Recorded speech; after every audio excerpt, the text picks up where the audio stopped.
友情提示：我们这支影片讨论的话题包括对未成年人的性虐待和剥削，如果这些话题会刺激到您，请跳过。拆穿闪闪发光的外表。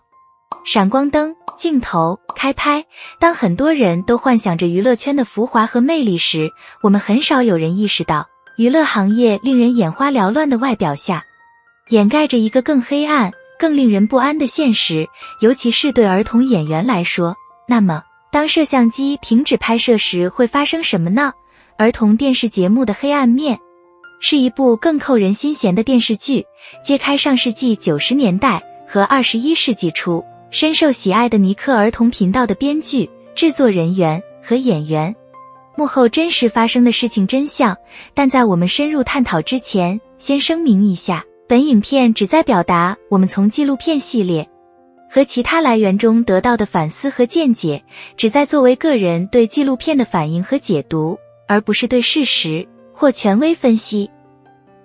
关起门来的虐待。现在不可否认的是，尼克儿童频道制作了许多我们童年时期喜爱的节目，想想阿曼达秀、德雷克和乔西、佐伊101、胜利之歌和艾卡莉。但有一个令人心碎的事实，当我们为他们在屏幕上疯狂的滑稽动作而大笑，并跟着朗朗上口的主题曲一起欢歌时，在一片欢声笑语中，邪恶在荧屏前后蔓延。在所有这些节目中，都有大量令人不安的性暗示，通常是由未成年人表演的，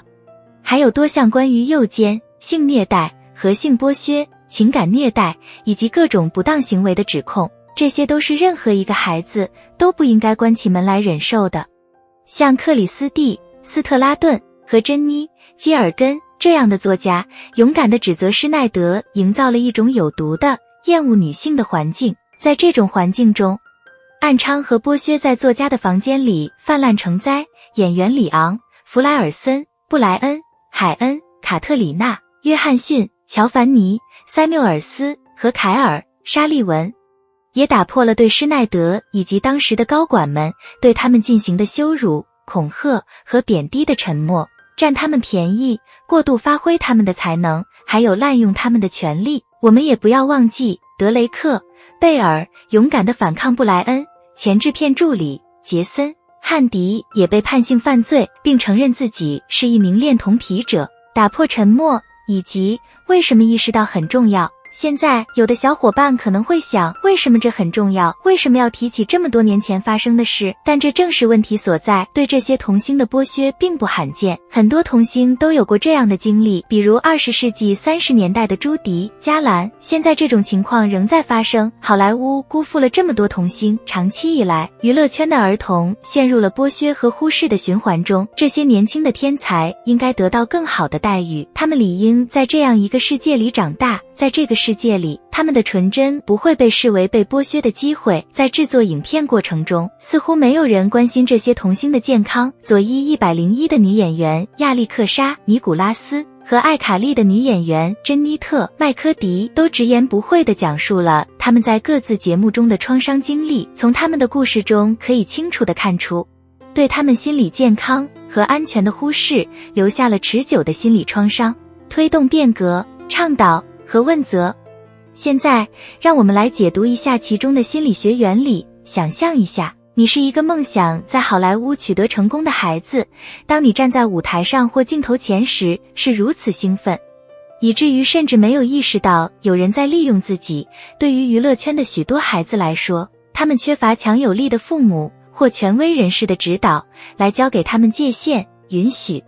自主权和他们的权利。当那些本应保护他们的人缺席，或者更糟的是串通一气时，那么他们就很容易受到剥削。在好莱坞，无论是老演员、高管、制片人、编剧还是导演，因引诱和性贿赂等见不得人的行为而臭名昭著的人比比皆是。机会和剥削之间的界限都是模糊的。年轻演员经常被当权者胁迫、虐待，然后让他们晋升。由于害怕被列入黑名单，许多受害者沉默不语，这使得虐待的恶性循环永久化。不仅如此，儿童演员在很小的时候就经常接触毒品、酒精和性。与此同时，追求完美，保持特定形象的压力一直存在，公众的监督、评判、隐私的丧失，以及一次又一次的拒绝。这对任何人来说都很困难，尤其是孩子们。因此，童星可能会与自卑、情绪控制能力差、信任问题、不健康的依恋、扭曲的自我价值感、饮食失调、成瘾、焦虑、抑郁和创伤做斗争。我们学到了什么，以及下一步该怎么办？但也不必如此，创造一个更安全的世界，让每个儿童都可以在不担心被剥削或虐待的情况下追逐梦想，还意味着通过培养问责和支持的文化，赋予年轻人认识到剥削、坚持自己的界限和反对不公正的知识和工具。引领潮流的是那些勇敢的演员，尽管他们经历了一切，但他们继续为自己发声，不仅是为了自己，也是为了其他可能有类似经历的人。我们的心与每一位曾经被操纵、剥削、训练或虐待的童星同在，他们只是追逐梦想的孩子，那些梦想应该得到支持和保护，而不是被扭曲或利用。所以让我们和他们站在一起，让我们倾听他们的故事，支持他们，因为他们要求为行业中的每个人提供了更好的待遇，因为每个人无论年龄或工作都应该被尊重和善待。